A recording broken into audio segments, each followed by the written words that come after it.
दोस्तों क्या आपको मालूम है कि जमात की बहुत ताकीद की गई है, जमात की नमाज का सवाब भी बहुत ज़्यादा है, यहाँ तक कि बेजमात नमाज से जमात वाली नमाज का सवाब 27 गुना है। मर्द को जमात से नमाज पढ़ना वाजिब है। अगर कोई एक बार जमात को तर्क कर देता है तो वो गुनहगार होगा और सजा के लायक है, और अगर कई बार जमात को तर्क कर देता है तो वो फासिक और मरदूद है और उसे सख्त सजा दी जाएगी। इसलिए दोस्तों आज की इस वीडियो में हम बात करेंगे वो शरई उज़्र कौन से हैं जिनकी वजह से हम जमात छोड़ सकते हैं और हम गुनहगार नहीं होंगे। तो वीडियो को आप आखिर तक जरूर देखें, और वीडियो अगर पसंद आए तो ज़्यादा से ज़्यादा शेयर लाइक करें और चैनल को सब्सक्राइब कर लें।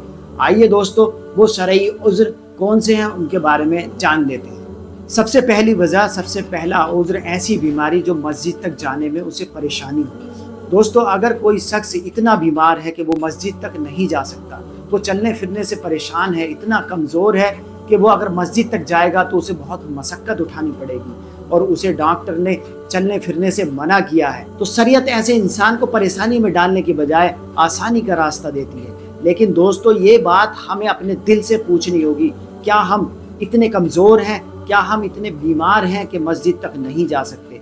अगर हाँ तो आप मस्जिद तक जाने के लिए आपको शरीयत ने छूट दे रखी। दूसरी वजह है तेज बारिश। दोस्तों अगर इतनी तेज बारिश हो रही हो कि मस्जिद तक पहुंचना बहुत मुश्किल हो, या रास्ते में किसी डर का अंदेशा हो, किसी नुकसान का अंदेशा हो, तो मस्जिद तक जाने में अगर आपको परेशानी हो रही हो, इतनी तेज बारिश हो रही हो, तो ये जमात छोड़ने का उज़्र है। लेकिन हाँ हमें ये सोचना होगा कि तेज बारिश और हल्की बारिश में हमें ये समझना होगा कि ये तेज बारिश है या कम बारिश है, क्योंकि कुछ लोग ऐसा देखा गया है कि हल्की बूंदाबांदी में भी ये कहने लगते हैं कि आज तो मस्जिद पहुंचना बहुत मुश्किल है और वो घर में ही नमाज पढ़ लेते हैं। दोस्तों ये बिल्कुल ठीक नहीं है, ये कोई सही उज़्र नहीं है जमात छोड़ने का। इसलिए नमाज जमात से अदा करें और अपने दिल से पूछें कि वाकई इतनी तेज बारिश है कि मैं मस्जिद में दाखिल नहीं हो सकता।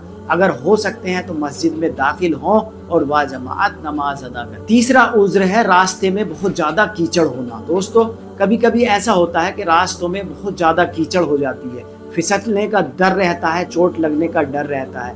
रात में या फजर की नमाज में अगर आप जाते हैं तो कीचड़ में फिसल कर गिर सकते हैं, तो ये आपकी जो शरई उज़्र है जमात छोड़ने की उसमें आ जाता है। दोस्तों अगर बहुत ज़्यादा कीचड़ है, आप नहीं जा सकते, परेशानी है, तो आप जमात छोड़ सकते हैं, घर पर नमाज पढ़ सकते हैं।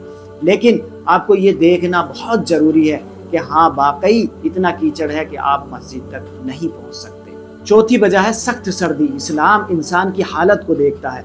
अगर वाकई इतनी सर्दी है, इतनी सख्त सर्दी है कि निकलना बाहर मुश्किल हो सकता है, अगर बाहर निकले तो कोई परेशानी आ सकती है, खासकर उन लोगों के लिए जो बीमार हों, बच्चे बूढ़े, इन लोगों के लिए बहुत ज़्यादा परेशानी, जो ज़्यादा सर्दी होती है तो बहुत ज़्यादा परेशानी हो जाती है, निकलना बहुत मुश्किल हो जाता है, तो उन लोगों के लिए ये एक शरई उज़्र बन सकता है जमात छोड़ने का। पांचवा उज़्र है बहुत तेज आंधी और तूफ़ानी मौसम। दोस्तों अगर मौसम इतना ख़राब है कि तूफ़ान आ रहा है, पेड़ गिरने का डर है और बाहर अगर निकले तो परेशानी हो सकती है, ख़तरनाक मौसम हो रहा है, मस्जिद तक पहुंचना बहुत मुश्किल है, तो ये जमात छोड़ने का उज़्र बन सकता है। दोस्तों अगर आपको ये परेशानी है तो आप जमात छोड़ सकते हैं और घर में नमाज पढ़ सकते हैं। छठी वजह है पेशाब, पखाना और री का बहुत ज़्यादा दबाव। दोस्तों ये बहुत अहम वजह है, लेकिन लोग अक्सर इसे नज़रअंदाज कर देते हैं। दोस्तों अगर किसी शख्स को क़ज़ाए हाजत की ज़रूरत है और वो नमाज में खड़ा हो गया तो उसके दिल में यही ख्याल रहेगा कब नमाज ख़त्म हो और मैं अपनी क़ज़ाए हाजत को पूरी करूँ। इसलिए दोस्तों हमें ये ख्याल करना चाहिए कि नमाज से पहले अगर हमें इन चीज़ों की ज़रूरत है, पहले अपनी ज़रूरत को पूरी करें, उसके बाद इत्मीनान से वुज़ू करके इत्मीनान से नमाज पढ़ें, क्योंकि अगर इसी हालत में आप नमाज पढ़ते हैं तो नमाज का फ़ुज़ू और खुजू ख़त्म हो जाता है। सातवीं वजह है जान और माल के नुकसान का डर। अगर किसी शख्स को रास्ते में जाते हुए मस्जिद को अगर वो जा रहा है, रास्ते में उसे जान और माल का ख़तरा है, तो वो जमात छोड़ सकता है। आठवीं वजह है किसी भी ज़रूरी सफ़र या काफ़िले के छूट जाने का डर। दोस्तों पुराने ज़माने में लोग काफ़िले बनाकर चलते थे, जब वो सफ़र करते थे तो काफ़िलों में करते थे, تو اگر کوئی شخص جماعت سے نماز پڑھے اور اس کا قافلہ چھوٹ جائے تو اسے بعد میں اکیلا سفر کرنا ہوگا، وہ خطرناک ہو سکتا ہے۔ اس لیے اگر کوئی قافلہ چھوٹ رہا ہے، کسی سفر میں ہے وہ اور قافلہ چھوٹ سکتا ہے، اگر وہ جماعت سے نماز پڑھے تو وہ جماعت کو ترک کر سکتا ہے، یہ اس کے پاس شرعی عذر ہے۔ 9ویں وجہ ہے ایسی مجبوری جس میں گھر یا راستے میں کوئی نقصان کا ڈر ہو۔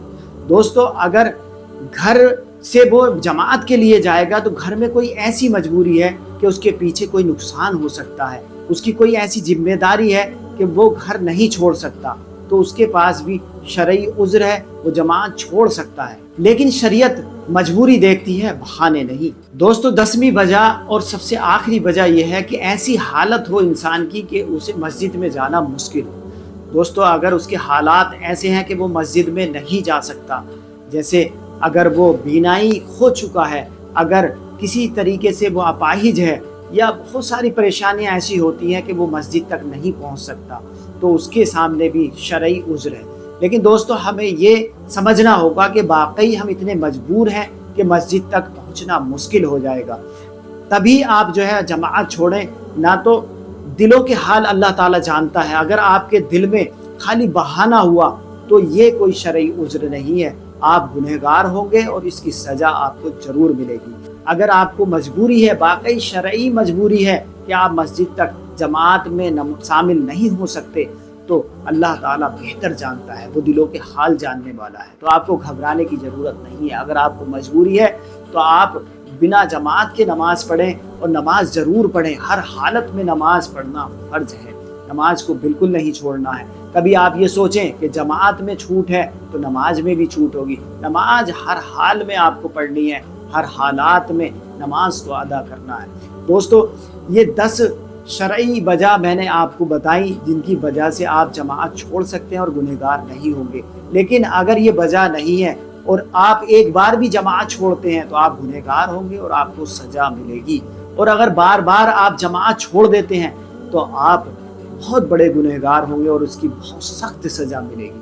تو دوستو زیادہ سے زیادہ کوشش کیجئے، آپ با جماعت نماز پڑھیے اور اللہ کا شکر ادا کیجئے۔ دوستو اگر یہ ویڈیو آپ تک پہنچی ہے تو اس کا کوئی مقصد ضرور ہوگا، اس ویڈیو کو دیکھ کر آپ اسے شیئر لائک ضرور کریں، دوسروں تک ضرور پہنچائیں، اس کا ثواب آپ کو بھی ملے گا اور مجھے بھی ملے گا۔ دوستو اگر ہماری ویڈیو آپ کو پسند آ رہی ہو تو ہمارے چینل کو سبسکرائب کر لیں، پھر ملیں گے اسی طریقے کی ویڈیو کے ساتھ۔ السلام علیکم ورحمۃ اللہ وبرکاتہ۔